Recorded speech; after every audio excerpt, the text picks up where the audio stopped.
the number of Muslims could equal the number of Christians around the world. That's according to a study by the Pew Research Center. मुस्लिमों की आबादी बढ़ने की रफ्तार तेज। Hello नाजरीन, अल Kabir Islamic channel में आपका स्वागत है। इस वीडियो में हम जानेंगे मात्र 1500 साल पुराने दुनिया के दूसरे सबसे बड़े धर्म इस्लाम धर्म के उदय यानी जन्म के बारे में। इस्लाम क्रिश्चियनिटी के बाद 180 करोड़ फॉलोअर्स के साथ दुनिया का दूसरा सबसे बड़ा धर्म है। दूसरा बड़ा धर्म होने के साथ साथ इस्लाम धर्म बहुत ही विवादास्पद और रहस्यमयी रहा है। जहां एक तरफ तो लोग बड़ी संख्या में इस्लाम धर्म को फॉलो करते हैं, वहीं दूसरी तरफ काफी लोग आलोचना भी करते हैं। नाजरीन, सीरीज का नाम है इस्लाम धर्म का उदय और इसकी हकीकत। इस सीरीज के पार्ट 1 में हम बात करेंगे इस्लाम धर्म का उदय कैसे हुआ। इस सीरीज का उद्देश्य संसार की भोली भाली और विभिन्न पंथों में धर्म के नाम से बटी जनता को पवित्र किताबों के आधार से सही रास्ता बताकर एक सूत्र में बांधा जाए। तो चलिए शुरू करते हैं इस रोमांचक सफर को। नाजरीन, इस वीडियो में हम आपको -0 से बताएंगे। आपने जितनी भी वीडियो देखी होंगी सब मॉडर्न हिस्ट्री की ही बात करते हैं। हम आपसे वादा करते हैं इस सीरीज को देखने के बाद आपको कोई और वीडियो देखने की जरूरत नहीं पड़ेगी। नाजरीन, किसी भी धर्म के लोगों से आप पूछ लो, सभी यही कहेंगे कि हमारा धर्म सबसे पुराना है, हमारा धर्म सबसे बड़ा है। कोई अपने राम जी को बड़ा बताएगा, कोई ईसा जी को, कोई मूसा जी को, कोई अल्लाह को। सब अपने अपने भगवानों को एक दूसरे से बड़ा बताएंगे। धर्म का अर्थ है पंथ यानी सही रास्ता दिखाना। तो सवाल ये उठता है कि इतने धर्म क्यों, जब भगवान, अल्लाह, खुदा, रब, गॉड एक ही है, तो इतने सारे भगवान क्यों? क्या ये हमने अपनी नासमझी के कारण बनाए हैं, या परमेश्वर का कोई आदेश है, या शैतान ने हमें भ्रमित किया है? आज के वीडियो के माध्यम से हम इसी सवाल का जवाब ढूंढेंगे। नाजरीन, सर्व पवित्र ग्रंथों में वर्णन आता है कि संसार में विशेषकर 2 ताकतें हैं जो सबको प्रभावित कर रही है। नंबर 1 रहमान, नंबर 2 शैतान। रहमान यानी भगवान, अल्लाह, खुदा, रब, गॉड, और शैतान यानी राक्षस जो हमें भ्रमित करता है। इन दोनों शक्तियों के बारे में हम सृष्टि रचना तथा ब्रह्मांडों की उत्पत्ति कैसे हुई वाली वीडियो में विस्तार से बात करेंगे। अगर हम अभी इस बारे में चर्चा करेंगे तो वीडियो बहुत लंबी हो जाएगी। इस खास विषय पर हम आपके लिए अलग से स्पेशल वीडियो बना देंगे। नाजरीन, हर धर्म की अपनी अपनी हॉली बुक्स यानी आसमानी किताब है जो अल्लाह खुद पृथ्वी पर अपने पैगंबरों पर उतारता है। हिंदू धर्म की आसमानी किताबें पवित्र ऋग्वेद, यजुर्वेद, सामवेद, अथर्ववेद तथा पवित्र श्रीमद् भगवद गीता हैं। वेदों का ज्ञान जो ईसा से 4000 वर्ष पहले वेद व्यास ऋषि ने लिपिबद्ध किया। ऋषि का नाम कृष्ण द्वैपायन था। पहले चारों वेदों का ज्ञान एक था। ऋषि कृष्ण द्वैपायन ने इसको 4 भागों में विभाजित किया, नाम भी 4 रखे। इसी कारण से ऋषि कृष्ण द्वैपायन को वेद व्यास भी कहा जाने लगा। यहूदी धर्म की आसमानी किताब पवित्र जबूर तथा तौरेत है जो यहोवा यानी जिसे यहूदी धर्म के लोग अपना भगवान मानते हैं ने हजरत दाऊद पर पवित्र जबूर तथा हजरत मूसा पर पवित्र तौरेत किताब नाजिल की यानी उतारी। ईसाई धर्म की आसमानी किताब बाइबल है जो भगवान ने ईशा जी पर नाजिल की। ईशा जी खुद को भगवान का पुत्र मानते हैं, भगवान नहीं। पवित्र जबूर, तौरेत, इंजिल, इन तीनों पुस्तकों का संग्रह है पवित्र बाइबल। इस्लाम धर्म की आसमानी किताब कुरान शरीफ है जो अल्लाह ने पैगंबर हजरत मोहम्मद जी पर नाजिल की। मुसलमान अल्लाह को ही अपना भगवान मानते हैं। मुसलमान 4 किताबों को सत्य मानते हैं, कुरान, तौरेत, जबूर, इंजील। Similarities of religions, Hindu, Judaism, Christianity और इस्लाम। इन चारों धर्मों में सबसे पुरातन यानी पुराना धर्म सनातन धर्म है। इसको हिंदू धर्म भी कहते हैं। जैन धर्म, बौद्ध धर्म, सिख धर्म ये भी हिंदू धर्म से निकले हुए धर्म हैं, यानी एक ही परिवार के लोग हैं। ऐसे ही यहूदी, ईसाई, इस्लाम धर्म में सबसे पुराना धर्म यहूदी धर्म है और यहूदी धर्म से ही ईसाई और इस्लाम धर्म का उदय हुआ। और यहूदी, ईसाई और इस्लाम धर्म एक ही परिवार के लोग हैं। जैसे हिंदू धर्म से निकले हुए जैन धर्म, बौद्ध धर्म, सिख धर्म की बहुत सारी मान्यताएं हिंदू धर्म से मेल खाती हैं। उदाहरण पुनर्जन्म, आत्मा का अमर होना, कर्म सिद्धांत, मोक्ष की धारणा आदि आदि ऐसे ही यहूदी, ईसाई और इस्लाम धर्म की काफी सारी मान्यताएं आपस में मेल खाती हैं। जैसे यहूदी, ईसाई और मुसलमान तीनों धर्म बाबा आदम जी को अपना प्रथम पुरुष मानते हैं, भगवान को निराकार मानते हैं, एक भगवान पर विश्वास रखना। हालांकि तीनों धर्मों में भगवान के नामों को अलग अलग नाम से पुकारते हैं। इस्लाम धर्म में यहूदी धर्म में आए हुए पैगंबरों को भी अपना पैगंबर मानते हैं। जैसे यहूदी धर्म के संस्थापक हजरत अब्राहम और हजरत मूसा जी, जिनसे यहूदी धर्म की शुरुआत हुई। ईसाई धर्म के संस्थापक ईसा जी, जिनसे ईसाई धर्म की शुरुआत हुई।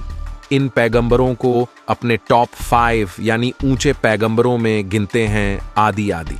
इसलिए इनकी बहुत सारी मान्यताएं मिलती हुई दिखती हैं। यहूदी, ईसाई और इस्लाम तीनों धर्मों की जड़ यानी रूट्स कह लो, या इनका मूल यानी ओरिजिन कह लो, सनातन धर्म यानी हिंदू धर्म ही है। आइए जानते हैं कैसे। दोस्तों, हमने आपसे शुरू में ही कहा था कि हम -0 से आपको बताएंगे, क्योंकि हमें यह जानना जरूरी है कि इस्लाम धर्म के रूट्स यानी जड़ें कहां से हैं, तभी हम आगे अच्छी तरह समझ पाएंगे।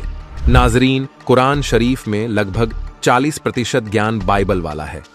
बाइबल ग्रंथ में 3 पुस्तक इकट्ठी की गई हैं, जबूर, तौरेत तथा इंजिल। मूसा जी के अनुयायी यहूदी कहलाते हैं, ईसा जी के अनुयायी ईसाई कहे जाते हैं, मोहम्मद जी के अनुयायी मुसलमान कहे जाते हैं।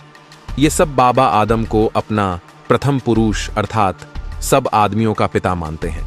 इस्लाम का यह नियम है कि बाबा आदम जी हम सब के प्रथम पुरुष हैं, प्रथम नबी हैं। बाबा आदम जी से लेकर हजरत मोहम्मद जी तक जितने नबी हुए हैं तथा उन सब की संतान यानी बाबा आदम जी सब यहूदी, ईसाई तथा मुसलमानों के परम पिता हैं। बाबा आदम जी सबसे ऊंचे नबी थे। जो साधना आदम जी ने की, वही इबादत हजरत आदम की संतान यानी हजरत आदम से अन्य हजरत मोहम्मद तक के अनुयायियों तक कर रहे हैं। नाजरीन, पवित्र बाइबल ग्रंथ में लिखा है कि बाबा आदम से पहले फरिश्ते थे, तो बाबा आदम प्रथम पुरुष कैसे हुए, आइए जानते हैं। क्या बाबा आदम से पहले भी सृष्टि थी?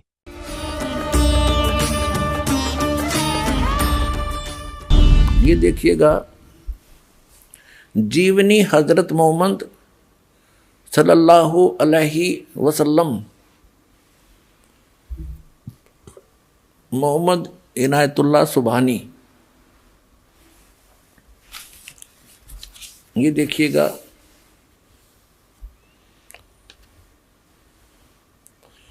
इनायतुल्लाह सुबहानी, अनुवादक नसीम गाजी फलाही, मकरजी मकतबा, इस्लामी पब्लिशर्स, नई दिल्ली। इस्लामी जीवनी हजरत मोहम्मद SAW हिंदी, इस्लामी साहित्य ट्रस्ट प्रकाशन 81 सर्वाधिकार प्रकाश का अधीन। नाम मूल किताब मोहम्मद अरबी उर्दू, प्रकाशक हैं। देखिएगा, पृष्ठ 107 पर ही पढ़ रहे हैं। प्यारे नबी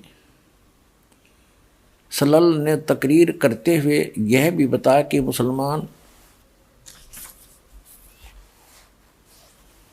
आप कैसे रहें। फिर यहाँ बताया है, लोगों तुम्हारा रब एक है, तुम्हारा बाप एक है, तुम सब आदम के बेटे हो और आदम मिट्टी से बने हैं। खुदा के नज़दीक तुम में सबसे बेहतर वह है जो खुदा से सबसे ज़्यादा डरने वाला हो। और बाबा आदम कौन थे? ये ऋषभदेव जी थे। ऋषभदेव जो जैन धर्म के प्रवर्तक माने जाते। अपनात्माओं, अध्यात्म ज्ञान को समझने के लिए हमने अपनी अपनी डफड़ी नहीं बजानी, बतेरे दिन बजा ली। हमने सभी सदग्रंथों को, सभी इतिहासों को साथ लेना पड़ेगा, जितने महापुरुष हुए हैं। अब जैन धर्म का इतिहास दिखाते हैं आपको। ये देखिएगा, आओ जैन धर्म को जाने। ये पुस्तक है प्रवीण चंद्र जैन MA शास्त्री। ये पुस्तक है आओ जैन धर्म को जाने। लेखक है प्रवीण चंद्र जैन MA शास्त्री, जम्बूद्वीप इस्तनापुर। प्रकाशक है श्रीमती सुनीता जैन, जम्बूद्वीप इस्तनापुर, मेरठ, उत्तर प्रदेश। अब ये यहाँ से ये है सारा कुछ। प्राप्ति स्थान है संजय कुमार विजय कुमार जैन, कानपुर वाले, जम्बूद्वीप हस्तिनापुर मेरठ, जैन साहित्य सदन चांदनी चौक दिल्ली। राजकुमार जैन, कमलाबाई आश्रम, महावीर जी दी जैन मंदिर शांति, ये सारा कुछ। और यहाँ से जम्बूद्वीप हस्तिनापुर। धीरेन्द्र जैन न्यू रहस्य बाप सेट प्रिंटर्स मेरठ से छपी है। इसके 154 पृष्ठ पर आपको ले चलते हैं। इसके 154 पृष्ठ पर दिखाते हैं, आओ जैन धर्म को जाने। इन्होंने क्या बताया है कि भगवान श्री आदिनाथ यानी ऋषभ देव को इस्लाम धर्म में भगवान आदिनाथ को क्या माना गया है। उत्तर है बाबा आदम। इस्लाम धर्म में भगवान आदिनाथ को क्या माना गया है। उत्तर है बाबा आदम। ऋषभ देव जी जो जैन धर्म के प्रवर्तक हैं वो मृत्यु के उपरांत बाबा आदम के रूप में प्रकट हुए। तो हमारे संस्कार आपस में रले मिले हैं, ये बाद में हम बंटते चले गए और बांट दिए इस काल भगवान ने।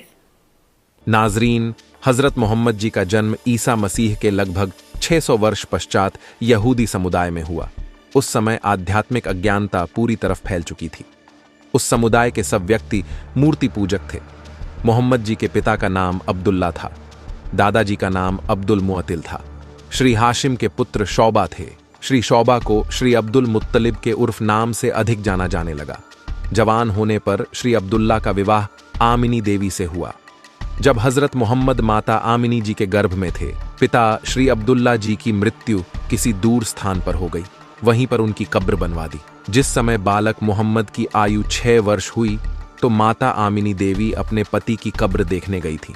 उनकी भी मृत्यु रास्ते में हो गई। 6 वर्षीय बालक मोहम्मद जी यतीम यानी अनाथ हो गए।